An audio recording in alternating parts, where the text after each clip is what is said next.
নমস্কার, আমার আপনজনেরা রুদ্রবার্তা আপনাদের সকলকে স্বাগত জানাই। আমি রুদ্রপ্রসাদ ব্যানার্জি।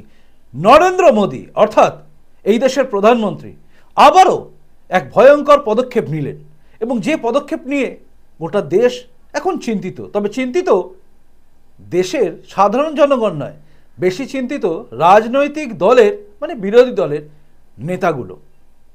আসলে নোটবন্দি, জিএসটি, ৩৭০ এই সব কিছুর পরে এই নতুন পদক্ষেপ সত্যি চিন্তার বিষয়।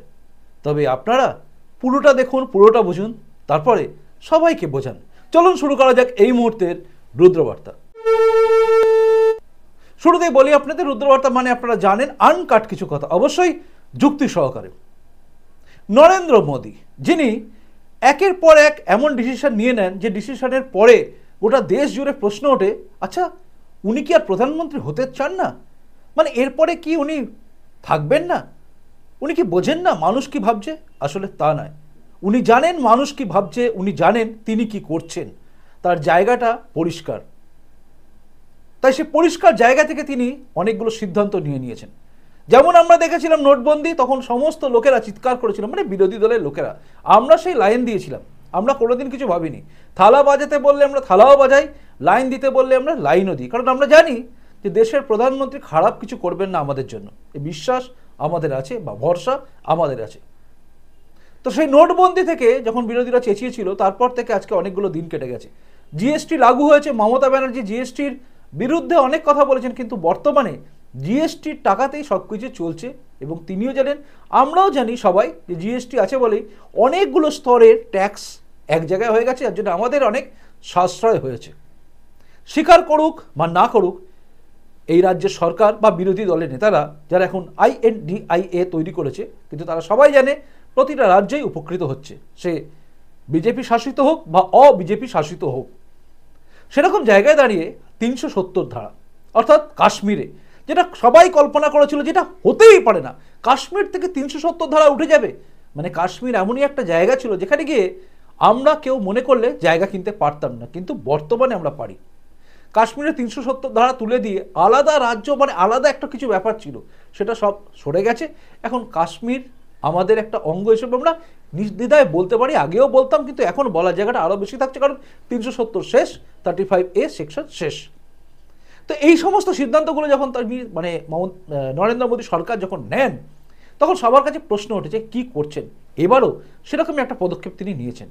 বিচার ব্যবস্থার মধ্যে থেকে আইনি প্রক্রিয়া তিনি পুরোপুরি আমূল পরিবর্তন করছেন। অর্থাৎ গতকাল লোকসভায় আপনারা জানেন অমিত শাহ যে কিন্তু বললেন যে এবারে আইনের রদবদল হচ্ছে। মানে আইন মানে কি? মানে আইন মানে আদালত, আদালত মানে আপনারা জানেন যেখানে তারিখের পর তারিখ, তারিখের পর তারিখ চলে, যেখানে গেলে আমরা মনে করি যে বিচার ব্যবস্থা এমনই যে আদালতে গেলেই যেন শাস্তি হয়ে যায়, আদালতে যাওয়া মানেই যেন একটা শাস্তি। আমি তো নিজে ভুক্তভোগী, মিথ্যা কেসে ফেঁসে আছি, আদালতে যাওয়া মানে আমার কাছে শাস্তি সমান। কবে দোষী কবে নির্দোষ এই ব্যাপারটা তো আসেই না, তার আগে আমরা নির্দোষ লোকেরা আদালতে হাজিরা দিয়ে দিয়ে দিয়ে দিয়ে লাগাতার দিয়ে দিয়ে সেই কোন যুগ থেকে আমার কেস চলছে, আজও চলছে মিথ্যে মামলা। তো এইগুলো দেখে আমরা বীতশ্রদ্ধ, আমি জানি আপনিও বীতশ্রদ্ধ, কারণ আদালতে কোনো মামলা গেলে দেখে নিই আমরা দিনের পর দিন চলছে। তো সেই ব্যবস্থাটার আমূল পরিবর্তন করলেন কিন্তু মোদিজি, মানে করতে চলেছেন, বিল আনতে চলেছেন, বিল এনেছেও গেছে এবং সেই বিল সংসদে পাস মানে পেশ করা হয়েছে, পাস এখনো হয়নি, পাসটা এবার হবে। বিল পেশ করা হয়েছে এবং এই বিলটা আইনে রূপান্তরিত হতে যতদিন সময় লাগবে ততটাই। তো এই যে বিল পেশ করা হলো, এটা কি অ্যাকচুয়ালি, এই আইন ব্যাপারটা কি কি হলো না হলো, এটা আমাদের জানার প্রত্যেকের ইচ্ছে আছে। আপনারা জানেন প্রত্যেকেই এই জায়গায়, এই রাজ্যের অনেকগুলো মিডিয়াই প্রত্যেকেই প্রায় নিজের মতো করে জিনিসগুলো তুলে নিয়ে এসছে, কিন্তু আপনার কাছে কি পুরো বিষয়টা ক্লিয়ার হয়েছে? যদি ক্লিয়ার না হয়ে থাকে তাহলে এখান থেকে আপনার পুরো ক্লিয়ার হয়ে যাবে। প্রথমত বলি, কালকে অমিত শাহজি কি বলেছেন, এই তিনটে আইন মানে আইপিসি, সিআরপিসি এবং ইন্ডিয়ান এভিডেন্স অ্যাক্ট, এই তিনটের বিষয়ে তিনি কি প্রস্তাব করেছেন, কি আসছে সেটা নিয়ে একটু শুনুন। इंडियन पिनल कोड 1860 की जगह भारतीय न्याय संहिता 2023 अब एस्टैब्लिश होगी। क्रिमिनल प्रोसीजर कोड 1898 की जगह भारतीय नागरिक सुरक्षा संहिता प्रस्तावित होगी और इंडियन एविडेंस एक्ट 1872 की जगह भारतीय साक्ष्य अधिनियम 2023 प्रस्तावित हो गया। यह कानूनों की जो कानून रिपील होंगे इस तीनों विधेयक से, वो कानूनों की आत्मा जो है, वो कानूनों का मध्य बिंदु है कानून बनाने का, वो अंग्रेज शासन को मजबूत करने की दृष्टि से कानून बनाए गए थे। अंग्रेज शासन की रक्षा करने के लिए कानून बनाए गए थे और उसका उद्देश्य दंड देने का था, न्याय देने का नहीं था। ये दोनों मूलभूत चीजों पर हम परिवर्तन करने जा रहे हैं। ये तीनों कानूनों को रिप्लेस कर इनकी जगह जो 3 नए कानून बनेंगे, उनकी आत्मा होगी भारत के नागरिकों को संविधान प्रदत्त सारे अधिकार जो मिले हैं इसकी सुरक्षा। ये कानूनों का उद्देश्य किसी को दंड देना नहीं होगा, इन कानूनों का उद्देश्य सबको न्याय देना होगा। और न्याय देने की प्रक्रिया में, ये न्याय देने की प्रक्रिया में दंड वही होगा जहां अपराध रोकने का बोध खड़ा करने की जरूरत है। अपराध रोकने के लिए एक प्रकार की भावना खड़ी करने की जरूरत है, वही होगा। শুনলেন, তিনি পরিষ্কার করে কিন্তু বলে দিলেন একদম দাঁড়িয়ে যে কি হচ্ছে বা না হচ্ছে। মনে রাখবেন আইপিসি, সিআরপিসি এবং ইন্ডিয়ান এভিডেন্স অ্যাক্ট, এই তিনটেই কিন্তু এই স্বাধীন ভারতবর্ষে মানে স্বাধীনতা পাওয়ার আগে থেকেই চলছে। মানে একটা তো শুনলেন আপনারা 1860 সালে, অর্থাৎ আইপিসি 1860 সালে, Indian penal code. Indian penal code কি, এটাও আপনাদের নিশ্চয়ই প্রশ্ন আসে। আজকে আমি বিস্তারিত বলছি ইন্ডিয়ান পেনাল কোডটা কি। আসলে ইন্ডিয়ান পেনাল কোড হচ্ছে আইনের সেই সমস্ত ধারা যে ধারাতে বলে দেয় যে কোনো একটা অপরাধ হলে তার সাজা কতটা হতে পারে, তাকে কোন ধারায় অভিযুক্ত করা যেতে পারে এবং সেই সাজা কি হতে পারে। এটা হচ্ছে আইপিসি। মানে চুরি হচ্ছে, সেটা চুরি না ডাকাতি নাকি ছিনতাই, এই সমস্ত বিষয়টা বা ব্যাপারটা এর কতদিনের সাজা হতে পারে সবটাই কিন্তু বলতে পারে আইপিসি।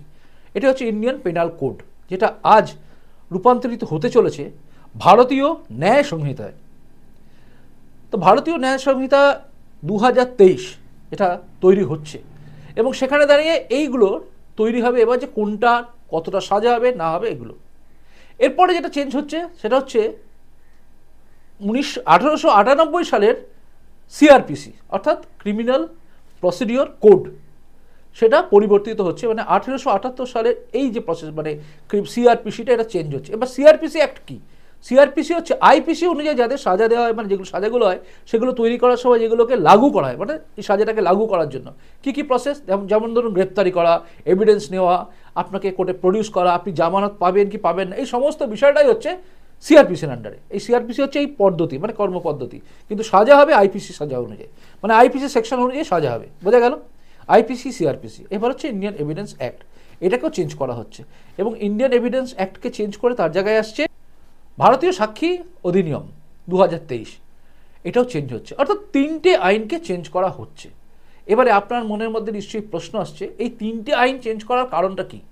আসলে 3টে আইন কিন্তু আজকের নয়, এটা সেই ব্রিটিশ সাম্রাজ্যবাদ থেকে আসছে, অর্থাৎ ব্রিটিশ সময় থেকে এই আইনগুলো চলছে। কিরকম অদ্ভুত লাগছে না? ভারতবর্ষ স্বাধীন হয়েছে 75 বছর হয়ে গেল, কিন্তু এখনো পর্যন্ত আমরা সেই ব্রিটিশের স্বাধীন মানে ব্রিটিশদের যা কিছু ছিল আইন সেটা মেনে চলছি। আমি বললে আপনি বিশ্বাস করবেন না, অমিত শাহ বলছেন শুনুন। सदन को बताना चाहता हूं ये तीनों कानूनों में गुलामियों की निशानी से भरे हुए कानून। सबसे पहले तो इसको ब्रिटेन की पार्लियामेंट ने पारित किया था, हमने अडॉप्ट किया था, यहीं से शुरुआत होती। परंतु इसके अलावा आज भी जो कानून आज इससे निरस्त होंगे जब सदन पारित करेगा तब वो कानूनों के अंदर कुछ शब्द थे मैं जरूर कहना चाहता हूं जिसे हमें मालूम पड़ेगा कि 75 साल तक हम किस कानूनों के आधार पर क्रिमिनल जस्टिस सिस्टम को चलाए हैं। पार्लियामेंट ऑफ यूनाइटेड किंगडम का जिक्र है, प्रोविंशियल एक्ट का जिक्र है, notification by the crown representative का जिक्र है, लंदन गैजेट का जिक्र है, ज्यूरी और बैरिस्टर का जिक्र है जो हमारे यहाँ कब के चले गए, लाहौर गवर्नमेंट का जिक्र है, कॉमनवेल्थ के प्रस्तावों का जिक्र है, United kingdom of great Britain and Ireland parliament का जिक्र है, हर मैजेस्टी और बाय द प्रिवी काउंसिल ऐसे हर जगह रेफरेंस दिए हुए हैं। Copies and extracts content in the London gadget, इसके आधार पर एक कानून को बनाया गया है। Possession of the British crown, इसका भी जिक्र आज भी है। Court of justice in England, इसका भी जिक्र 33 से ज्यादा जगहों पे है। हर मैजेस्टी डोमिनियंस का इस अधिनियम के अंदर ढेर सारे जिक्र है। टोटल 475 जगह ये गुलामी की निशानियों को समाप्त कर कर आज हमने एक नया कानून मान्यवर लेकर आए। শুনলেন, অর্থাৎ সেই ইংরেজ আমলে সবকিছু কিন্তু এতদিন ধরে বয়ে নিয়ে আসছিল। কংগ্রেস সরকার চিন্তা করেনি, বা এতগুলো যে সরকার চেঞ্জ হচ্ছে তারা কেউ চিন্তাই করেনি এগুলো পরিবর্তন করা দরকার আছে। এতদিন পরে মোদিজি ঠিক কাজটা করেছেন। এই কাজটা করার জন্য তিনি কিন্তু মনে রাখবে, এই আজকে যারা বলছে না যে এসব নতুন করে করেছে, হট করে করে ফেলেছে, এটা নয়। আমরা কিছু জানি না, কাউকে জানানো হয়নি, যেটা সিপিএম এর বিকাশ রঞ্জন ভট্টাচার্য বলেছেন টিভি সাক্ষাৎকারে, যে আমরা জানতাম না, সবাইকে বলা উচিত ছিল, সবাইকে জানানো উচিত ছিল। মনে রাখবেন এটা কিন্তু 2020 সালে এই সমস্ত বিষয় নিয়ে বসা হয়েছে এবং 2020 সালে এটাকে দেওয়া হয়েছিল, কমিটিতে দেওয়া হয়েছিল এবং সেই কমিটি পাস করার জায়গা রয়েছে এবং 2023-এ সেই কমিটি রিপোর্ট জমা দিয়েছে এবং 2023-এর মার্চের কমিটির রিপোর্টটাকে নিয়ে সুপ্রিম কোর্টে জানানো হয়েছে এবং জানানোর পরে বলা হয়েছে এবং সমস্ত রাজ্যে, প্রতিটা রাজ্যকে জানানো হয়েছিল, 17টা রাজ্যের মুখ্যমন্ত্রী তারা সহমত পোষণ করেছে। এই সমস্ত কিছু করে কিন্তু এই বিলটাকে নিয়ে আসা হয়েছে। অর্থাৎ সবাই জানেন, সবাই শুনেছিলেন, সবাই জানতেন, আজ অস্বীকার করছেন কারণ INDIA জোট তৈরি হয়েছে বলে। যাই হোক, এটা তৈরি হয়েছে, এটা তো শুনলেন আপনারা যে সেই ব্রিটিশ আমলের আইন এখনো পর্যন্ত চলছে। আচ্ছা, ব্রিটিশ আমলের তৈরি করা আইন অনুযায়ী যেগুলো ছিল সেটা হচ্ছে দেরি হতো আমাদের, তাই না? কোনো কিছু বিচার নিয়ে গেলে দেখবেন দেরি হচ্ছে, এতদিন পরে হচ্ছে, এতদিন পরে হচ্ছে। এই যে হচ্ছে হচ্ছে হবে হবে, এই জায়গাটা যেরকম ছিল সেই রকম ছিল, মানে সেই রকম একইভাবে ছিল। কিন্তু সরকারি কর্মচারীরা যারা ধরুন পুলিশ অফিসার, তাদের বিরুদ্ধে আমি যদি কেস করতে চাই তাহলে রাজ্য সরকার পারমিশন দেবে কি দেবে না, ব্যাপারটা তা না, তাই তো? শুনুন অমিত শাহ কি বলছেন। हमने काफी सारे बदलाव किए हैं। आरोपी व्यक्ति को आरोप तय करने की नोटिस 60 ही दिन में देने के लिए अब कोर्ट बाध्य हो जाएगी। कोर्ट ने चार्ज फ्रेमिंग 60 दिन से ज्यादा लंबा नहीं कर सकती। बहस पूरी होने के बाद 30 ही दिन में मान्यवर न्यायाधीश ने अपना फैसला देना पड़ेगा। आप 3-3 साल तक फैसला पेंडिंग नहीं रख सकते। कई सारे जज ऐसे भी सुनवाई कर देते थे और फिर बाद में ट्रांसफर हो जाती थी या रिटायर्ड कर जाते थे और ट्रायल फिर से चलती। अब ऐसा नहीं होगा, 30 दिन के अंदर ही फैसला देना पड़ेगा। इसको भी हमने, और फैसले को 7 दिन के अंदर ऑनलाइन उपलब्ध कराना पड़ेगा, जिससे इस पर अपील की कार्यवाही मान्यवर हो जाए। सिविल सर्वेंट के विरुद्ध कोई फरियाद होती थी, पुलिस ऑफिसरों के विरुद्ध कोई फरियाद होती थी, तो एक प्रावधान है जिससे उनको सुरक्षा मिली हुई, सरकार की परमिशन के बगैर इनका संज्ञान या तो चार्जशीट या ट्रायल शुरू नहीं हो सकती। मान्यवर सालों सालों तक कोई परमिशन आती ही नहीं थी और उसके कारण सिविल सर्वेंट के साथ साथ बाकी लोग भी डिले ट्रायल को एंजॉय करते थे। हमने तय कर दिया है कि 120 दिन में सरकार हाँ या ना कह दे, वरना डीम्ड परमिशन माना जाएगा और ट्रायल को फेस करेगा। मान्यवर एक बहुत बड़ा दिक्कत मैंने देखा है कि एसपीए नाते किसी ने एक केस जांच किया है तो डीजीपी या तो रिटायर्ड होने के बाद वो केस चलने पर आता है और उनको गवाही देने जाना है। हमने ये प्रक्रिया के अंदर आमूल चूर परिवर्तन किया है कि जो एसपी अभी नौकरी कर रहा है वो ही फाइल देखकर गवाही देगा, जो पहले था उसको आने की जरूरत नहीं। माननीय, बहुत बड़ा क्रांतिकारी बदलाव। इसके कारण इतना देर होती, इतनी देर होती। आज हमने बारीकी से ट्रायल किस चीज के कारण लेट होती है इसका अभ्यास किया है। सबसे ज्यादा डेट अगर लगे तो यही कि भैया वो तो डीजीपी हो गए, डीजीपी साहब को समय नहीं होगा, तहसील में कैसे आएंगे, जब उनकी विजिट है तो 1.5 साल तक गवाही नहीं होती। मगर अब कोई डीजीपी साहब या तो रिटायर्ड बाबू को बुलाने की जरूरत नहीं, वहां जो एसपी है वो फाइल देखकर, और वो डीजीपी साहब को कुछ याद भी नहीं है, उन्होंने भी फाइल देखकर ही कोर्ट को असिस्ट करना है, मगर ये नहीं होता था। अब हमने ये कर दिया है। শুনলেন, অর্থাৎ এই ব্যবস্থাও কিন্তু আমূল পরিবর্তন হতে চলেছে। মানে আপনি মনে করলেন আপনার বিরুদ্ধে, মানে মনে করুন আপনি বা আমি, আমরা সাধারণ মানুষ, আমাদের বিরুদ্ধে পুলিশ কেস করে দিল, যখন তখন করতে পারে, করেও দিচ্ছে। এবার আমরা মনে করলেও কিন্তু পুলিশের বিরুদ্ধে ব্যবস্থা নিতে পারি, মানে কেস করতে পারি, যেটা আগেও ছিল কিন্তু হতো না। কেন হতো না? তার কারণ হচ্ছে একটাই, সেটা হচ্ছে ওপর মহলের পারমিশন চাই, মানে ঊর্ধ্বতন কর্তৃপক্ষের পারমিশন চাই ওর বিরুদ্ধে কেস করতে গেলে। কিন্তু আজ সেই জায়গাটা আর রইল না। আজকে একদম মনে রাখবেন 120 দিন অবধি সময় দেওয়া রয়েছে। 120 দিনের মধ্যে ঊর্ধ্বতন কর্তৃপক্ষকে জানিয়ে দিতে হবে যে তিনি কেস করতে পারবেন বা তার বিরুদ্ধে বা পারবেন না। যদি না জানেন, মানে ডিলে করে, তাহলে সেটাকে ওই যে বলে না যে মৌন সম্মতি, মানে আপনি যদি রাজি না হয়ে, যে বলে না চুপ করে থাকা মানেই হ্যাঁ হয়ে যাওয়া, তো চুপ করে থাকলেও কিন্তু পারমিশন হয়ে যায় এবং তারপর তার নামে কেস চলে যাবে। মানে আপনার উপরে কোনো পুলিশ বা তার উপরে অফিসার একটা কেস করে দিল, দিয়ে তারপর চুপ করে বসে আছে যে তার তো কিছু হবে না, আজ আর সেই জায়গায় নেই। এবার কিন্তু এই আইনের বলে তার বিরুদ্ধেও কেস করা হবে। কি আপনার ভালো লাগলো না? মনে হলো না ঠিক হয়েছে, এতদিন পরে আমরাও পাবো বিচার? মনে হচ্ছে না?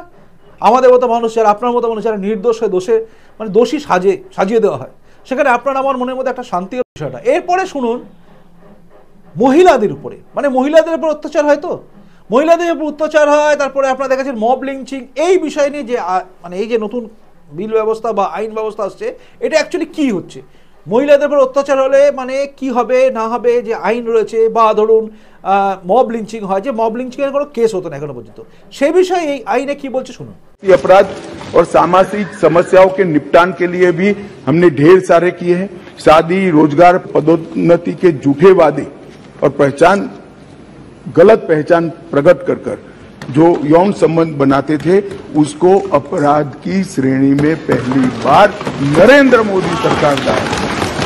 गैंग रेप के सभी मामलों में 20 साल की सजा या आजीवन कारावास का प्रावधान किया है, जो आज नहीं है। 18 वर्ष से कम आयु की बच्चियों के मामले में मृत्यु दंड का भी प्रावधान। मान्यवर, मॉब लिंचिंग का बड़ा शोर मचा है, हमने उसको केयरफुली करा है। मॉब लिंचिंग के लिए भी 7 साल, आजीवन कारावास और मृत्युदंड तीनों का प्रोविजन कर हम प्रावधान मान्यवर लाए। स्नेचिंग के लिए चाहे मोबाइल का हो, चाहे महिलाओं की चेन का हो, कोई प्रावधान नहीं था। बहुत सारे लोग छूट जाते थे क्योंकि वो चोरी भी नहीं होती थी, स्नेचिंग का प्रावधान भी नहीं था। अब स्नेचिंग का भी प्रावधान ले। শুনলেন, অর্থাৎ মব লিঞ্চিং করে বেঁচে যাবে এরকম জায়গা নেই। তার সঙ্গে সঙ্গে আরেকটা জিনিস হলো, কিন্তু মানে আপনার মনের মধ্যে একটা জিনিস হয়তো ভালো লাগবে, যে প্রতারণা করে, মানে ধরুন কাউকে কেউ ঠকাচ্ছে, মানে প্রেম করেছে, ভালোবেসেছে, সবকিছু করেছে, কিন্তু তার পরিচয় দেয়নি, মানে আমার পরিচয় এক, আমি অন্য একটা পরিচয় দিয়ে তার সঙ্গে প্রেম করলাম, ভালোবাসা করলাম, যেটাকে লাভ জিহাদ বলে অনেক জায়গায়, সেটা যে করবে তার বিরুদ্ধে কিন্তু ব্যবস্থা নেওয়া হচ্ছে। এতদিন পর্যন্ত কিন্তু শুধুমাত্র 420 একটা ব্যবস্থা ছিল, মানে ধোকাধারি করেছে, 420 করেছে, মানে নাম লুকিয়েছে। এবার কিন্তু আইনগতভাবে ব্যবস্থা হবে। এবং তার সঙ্গে সঙ্গে মহিলাদের ওপর শ্লীলতাহানি করলে যে সমস্ত ধারা ছিল, সব ধারাগুলোকে নিয়ে এসে এমনই একটা জায়গা করা হচ্ছে, সাজাটা এমন জায়গায় নিয়ে যাওয়া হচ্ছে যে বাচ্চা মেয়েদের, মানে 18 বছরের কম, মানে নাবালিকার ওপর যদি কেউ ধর্ষণ করে বা কোনো কিছু করে, তাহলে তার সাজা সর্বোচ্চ ফাঁসি হতে পারে, মানে মৃত্যুদণ্ড। বুঝতে পারছেন? মানে আগে এই প্রাবধানটা ছিল না, এখন আস্তে আস্তে সেটা এলো। অর্থাৎ এই আইনে বলে কিন্তু অনেক কিছু হবে। মহিলাদের উপর অত্যাচার করলে, তারপর স্ন্যাচিং করলে বা মব লিঞ্চিং করলে, ধরুন কেউ পিটিয়ে মারলো কাউকে, আকছাড় এই সমস্ত ঘটনা ঘটেছে, সেখানে শুধুমাত্র কোনো একটা কেস দিয়ে ছেড়ে দেওয়া হতো, এবং 323, কোথাও অন্য জায়গায় 326, কোথাও 302, এই সমস্ত কেস দিয়ে আর 2-4 জনকে ঘেরাও করা হলো, গ্রেপ্তার করা হলো, এটা ছিল। কিন্তু এবারে মব লিঞ্চিং করলে, মানে গণপিটুনিতে মৃত্যু হয়ে গেল, আর তার বিরুদ্ধে ব্যবস্থা সেভাবে হবে না, আর কিন্তু হবে না। এবার তার সাজা সর্বোচ্চ কিন্তু ফাঁসি হতে পারে, অর্থাৎ মৃত্যুদণ্ড চলে গেল। মানে এবার মব লিঞ্চিং করে কেউ বেঁচে যাবে সেটাও নেই। মনে রাখবেন, এই মব লিঞ্চিং নিয়ে কিন্তু মনে আছে ইকলাককে নিয়ে এই রাজ্যে বিকাশ রঞ্জন ভট্টাচার্য এবং কবি সব কী সব ছিল, সুবোধ কবি, এরা সবাই মিলে গরুর মাংস খেয়েছিল, সেই ঘটনাগুলো। এবং এই রাজ্যে অনেক জায়গায় মব লিঞ্চিং করে মারা হয়েছিল সিপিএম রাজত্বে, তো সেই সমস্তগুলো হয়ে গেছিল, তারা বেঁচে যেত। কিন্তু এবার আর কেউ বাঁচবে না। মব লিঞ্চিং করে মারা গেলে, কাউকে যদি মেরে ফেলা হয়, তাহলে সঙ্গে সঙ্গে মনে রাখবেন তার বিরুদ্ধে কঠোর থেকে কঠোরতম ব্যবস্থা নেওয়ার জায়গা রয়েছে এই আইনে। নিশ্চয়ই আপনাদের বোঝা গেল। পরের প্রসঙ্গ এই আইনে যেটা রয়েছে, সেটা হচ্ছে ধরুন বিদেশের ব্যাপারে। এই বিদেশের ব্যাপারে এই আইনটা কি আছে, একবার কি বলছেন একবার শুনুন, তারপর আমি বিস্তারিত বলছি। আগে শুনুন অমিত শাহ जी কি বলছেন। एक बहुत बड़ा ऐतिहासिक फैसला हमने किया है, अनुपस्थिति में ट्रायल। कई सारे केसों में दाऊद इब्राहिम वांटेड है, चले गए, देश छोड़कर भाग गए, आज उन पर ट्रायल नहीं होती। हमने तय किया है कि सेशन कोर्ट के जज ड्यू प्रोसीजर के बाद जिसको भगोड़ा घोषित करेंगे उसकी अनुपस्थिति में ट्रायल होगी और उनको सजा भी सुनाई, दुनिया में वो कहीं पर भी छिपे सजा सुनाई जाए। मान्यवर, इससे बहुत बड़ा फर्क पड़ने वाला है और वो सजा के खिलाफ अपील करना है तो न्याय की शरण में आए, अपने आप को भारतीय कानूनों की शरण में लाए और अदालत के सामने जाए तो हाईकोर्ट में चैलेंज करें। শুনলেন অমিত শাহ কিন্তু পরিষ্কার করে বুঝিয়ে দিলেন যে বিদেশে চলে যাওয়া কোনো ব্যক্তির বিরুদ্ধে কিন্তু এই রাজ্যে মানে এই দেশে বসে কেস হবে, অর্থাৎ তার বিরুদ্ধে কেস হবে। একটা কথা আপনার মাথার মধ্যে নিশ্চয়ই আছে, বিদেশে পালিয়ে যাওয়া লোকের বিরুদ্ধে কি হবে। তিনি নাম করেছেন, কিন্তু নাম দিয়েছেন একদম সেই দাউদ ইব্রাহিম থেকে শুরু করেছেন। আজ আমরা জানি নীরব মোদী থেকে শুরু করে অনেকের নাম আসছে, এমনকি এই ভানুয়াতর না কোন জায়গায় চলে গেছে, এই রাজ্যের একদম একদম ক্রিম জিনিস বিনয় মিশ্র, তো তার বিরুদ্ধেও কিন্তু এবারে মামলা হবে, শুধু না সাজাও হয়ে যাবে। এবার আপনার কাছে নিশ্চয়ই প্রশ্ন আসবে সাজা হলে কি হবে, তার বিরুদ্ধে সাজা দিয়ে বুঝিয়ে দিচ্ছি। কোনো ব্যক্তি যদি এখান থেকে পালিয়ে গিয়ে অন্য দেশে চলে গেছেন এবং তার বিরুদ্ধে এখানে মামলা চলছে, কিন্তু সাজা দেওয়ার জায়গা এখনো পর্যন্ত ছিল না, এবারে সাজা ঘোষণা হয়ে যাবে। দুটোর মধ্যে তফাৎ বুঝুন। সাজা ঘোষণা হয়ে গেলে যে রাজ্যে ধরুন যে দেশে গিয়ে বসে রয়েছে সে তো সেই দেশে পাসপোর্ট ভিসা নিয়ে আমাদের দেশ থেকে চলে গেছে, এবার সেখানে গিয়ে পাসপোর্ট ভিসার একটা মেয়াদ আছে, সেই মেয়াদ থেকে সে এক্সটেনশন করতে পারে, আর সে ধরুন নাগরিকত্ব নিয়ে নিয়েছে, হতে পারে। কিন্তু এই দেশে তার হোমল্যান্ড, সেখানে তার বিরুদ্ধে সাজা ঘোষণা করা হলো। এবার সেই দেশে থাকা ব্যক্তির কাছে কিন্তু আর পালিয়ে বাঁচার কোনো জায়গা নেই, কারণ সেই দেশেও চলে যাবে খবর যে তার বিরুদ্ধে সাজা ঘোষণা করা গেছে। সাজা ঘোষণা করার মামলা হওয়া এখনো পর্যন্ত ছিল মামলা হচ্ছে, অর্থাৎ তার বিরুদ্ধে মামলা হচ্ছে, সাজা হতো না। এবার যদি সাজা হয়ে যায় তাহলে সেই দেশ থেকে কিন্তু তাকে পুশব্যাক করবে, অর্থাৎ বের করে দেবে, যাও তোমার বিরুদ্ধে সাজা হয়ে গেছে, বা ওখানে কোনো কিছু হলে কিন্তু তার বিরুদ্ধে ব্যবস্থা নিয়ে নেবে, মানে একজন অপরাধী হিসেবেই তাকে কিন্তু চিহ্নিত করা হবে। অর্থাৎ এক দেশের অপরাধী অন্য দেশে গিয়ে শরণ নিয়েছে, তার বিরুদ্ধে অপরাধ প্রমাণিত, যদি কোনো জায়গায় ট্রায়াল চলছে বা কেস চলছে এই জায়গায় থাকলে বলা যেতে পারে যে আমার নামে মিথ্যে কেস দিচ্ছে, কিন্তু যখন সাজা ঘোষণা হয়ে যায় সেই বলার জায়গা তার থাকে না। কাজী সেখানে দাঁড়িয়ে কিন্তু পুরোপুরিভাবে সে ফেসে যাবে। কাজী তাকে হয় ফিরে আসতে হবে, সারেন্ডার করতে হবে, অথবা তাকে সেখান থেকে পুশব্যাক করবে। কি ভালো না আইনটা? আপনি কি ভাবছেন? তো এই সমস্ত আইনগুলোকে নিয়ে কিন্তু তৈরি করেছে এই যে নতুন আইন। এবার আপনি বলুন এই পুরো বিষয়টা শোনার পরে আপনার কি মনে হলো। আরও একটা জিনিস আপনাদের বলে দিই, সেটা হচ্ছে ইন অ্যাডভান্স বলে রাখছি আপনাকে, মানে এক্সট্রা বলছি, এক্সট্রা যেটা এই আইনের মধ্যেই আছে, যেটা আমি আপনাকে এখন ফুটেজ দেখাতে পারছি না, তাহলে আরও বড় হয়ে যাবে ভিডিওটা। অমিত শাহ যে এই বিলের মধ্যে বা এই আইনের মধ্যে নিয়ে আসছেন, যেটা সেটা হচ্ছে মানে যে আইনটা আসছে, মানে মোদীজি যেটা করছেন সেটা হচ্ছে জিরো এফআইআর। জিরো এফআইআরটা কি? জিরো এফআইআর হচ্ছে আপনি যে কোনো জায়গা থেকে এফআইআর করতে পারেন, আজও আছে, কিন্তু সেটাকে গ্রাহ্য করা হয় না। অর্থাৎ আপনি এই থানায় আছেন, কি ওই থানার নামে এফআইআর করছেন, সেই থানা অনুযায়ী কোনো থানা বললো না না আপনি এই জুরিডিকশনের মধ্যে নয়, আপনি ওই থানার জুরিডিকশনের মধ্যে আছেন, এটা আর হবে না। দেশের যে কোনো প্রান্ত থেকে কোনো মানুষ এফআইআর করতে পারে, নির্দিষ্ট সেই থানাতে কিন্তু মামলাটা, সংশ্লিষ্ট মামলাটা আবার চলে যাবে, মানে এফআইআর কপিটা চলে যাবে। এই সিস্টেমটাও নিয়ে আসছেন। ফলত আজ যেটাকে নিয়ে একটু গড়িমসি করে, সেটা আইনগতভাবে যখন তৈরি হয়ে যাবে তখন গড়িমসি করার কোনো জায়গা থাকবে না। অর্থাৎ জিরো এফআইআর এখনও আছে, কিন্তু তখন আরও বেশিভাবে কার্যকারিতা হবে, কারণ আইন বলে। বোঝা গেল? মানে আপনার কোনো জিনিস হারিয়ে গেছে, আপনি নেমে পড়েছেন কোনো একটা জায়গায়, ধরুন আমি বলে দিচ্ছি রাস্তায় যেতে যেতে আপনার কোনো জিনিস হারিয়ে গেছে, এবার আপনি লোকাল থানায় সেটাকে এফআইআর করতে গেলেন, বললেন না না না এই থানায় তো আপনার হারায়নি, আপনি ওইখানে আসছিলেন, ওই থানায় যান। আবার ওই থানা বললেন না আপনি ওই থানায় যান, আপনাকে ওই থানা বললেন না ওই থানার মধ্যে পড়েছে, এইটুকু জায়গার মধ্যে ওই থানা, ওইটুকু জায়গার মধ্যে ওই থানা, এইরকম জায়গা অনেক জায়গা আছে। কাজে সেখানে গিয়ে আপনি কনফিউজড হয়ে যাবেন এবং শেষে ভাববেন দূর দরকার নেই আমার, যা গেছে গেছে, তার চেয়ে বেশি তো হেঁটে হেঁটেই আমার চলে যায় বা গিয়ে গিয়ে আমার চলে যাচ্ছে, এই জায়গাটা কিন্তু আর থাকবে না। অর্থাৎ যে কোনো থানায় আপনি লোকাল থানায় গিয়ে এফআইআর করতে পারেন যে আমার জিনিসটা অমুক জায়গায় হারিয়ে গেছে, সেই থানা সেই কপিটাকে কিন্তু পাঠিয়ে দেবে, এফআইআর কপিটাকে পাঠিয়ে দেবে সংশ্লিষ্ট থানায়। এবং এখন জানেন আপনারা সবই ডিজিটাল মাধ্যমে চলছে এবং সেভাবেই চলে যাবে। কাজে বিচার ব্যবস্থা থেকে শুরু করে আইনগত ব্যাপার সব দিক থেকে কিন্তু আমরা অনেকটা জায়গায় ভালো যাচ্ছি। এটা নিয়ে কিন্তু বিরোধীরা চেঁচাচ্ছে, কারণ তারা চেঁচাবে, তারা ভাববে তাদের বিরুদ্ধে কী হচ্ছে, তারা কী লাভ পাবে, তাদের কী ক্ষতি হবে। মনে রাখবেন আরও একটা আইন ছিল দেশদ্রোহী আইন, সেটাকে কিন্তু তুলে দেওয়া হয়েছে, অর্থাৎ দেশদ্রোহমূলক আইনটাকেও কিন্তু তুলে দেওয়া হয়েছে। এই যে টোটাল ব্যবস্থাটা রয়েছে না, এই ব্যবস্থাটা হওয়ার ফলে কী হলো বলুন তো, আলটিমেটলি আমাদের লাভ, মানে আমাদের সাধারণ মানুষের ওই তারিখের পর তারিখ, তারিখের পর তারিখ আর হবে না, কারণ আদালতকে নির্দেশ দেওয়া থাকছে বা এই আইন বলে দেওয়া আছে যে 3 বছরের মধ্যে শেষ করতে, 60 দিনের মধ্যে সমস্ত কপি জমা দিতে। এই যে আদালতে যেতে হবে, পুলিশরা চার্জশিট জমা করবে, 60 দিনের মধ্যে সব কিছু করতে হবে, 3 বছরের মধ্যে ট্রায়াল করে ঘোষণা করে দিতে হবে সাজা, এই যে ব্যাপারটা যখন চাপ হয়ে আসবে না আইন হয়ে, তখন কিন্তু সব কিছু সিস্টেমে চলে আসবে। কাজে এই যে দীর্ঘসূত্রতা, মানে চলছে তো চলছে, চলছে তো চলছে, আদালতে গেলেই একটা শাস্তি হয়ে যাচ্ছে, এটা শেষ হবে। সম্পূর্ণভাবে আমি আপনাকে বোঝানোর চেষ্টা করলাম যতটা আমার বুদ্ধি আছে আর কি। এবার আপনি ভাবুন এই আইনটা ঠিক না ভুল, আপনার কি মনে হচ্ছে? পুরো ভিডিওটা দেখার পরে যদি আপনার মনে হয় এই ভিডিওটা লাইকযোগ্য, তাহলে লাইক করবেন। যদি মনে হয় এই ভিডিওটা বা প্রতিবেদনটা চারিদিকে ছড়িয়ে দেওয়া দরকার আছে, তাহলে অবশ্যই শেয়ার করবেন। যদি মনে হয় এরকম আনকাট কথা যে চ্যানেলে শোনা যায়, যে চ্যানেলে যুক্তি দিয়ে বোঝানো হয়, সেটা আপনার সাবস্ক্রাইব করা দরকার আছে, তাহলে সাবস্ক্রাইব করুন এবং আমার পাশে থাকুন আমার আপনজন হয়ে, তারপর যাবেন। এখনকার মতো আসি, দেখা হচ্ছে পরবর্তী রুদ্রবার্তায়, অবশ্যই কোনো আনকাট বিষয় নেই। আসি, নমস্কার, বন্দে মাতরম, ভারত মাতা জয় হোক, জয় হিন্দ।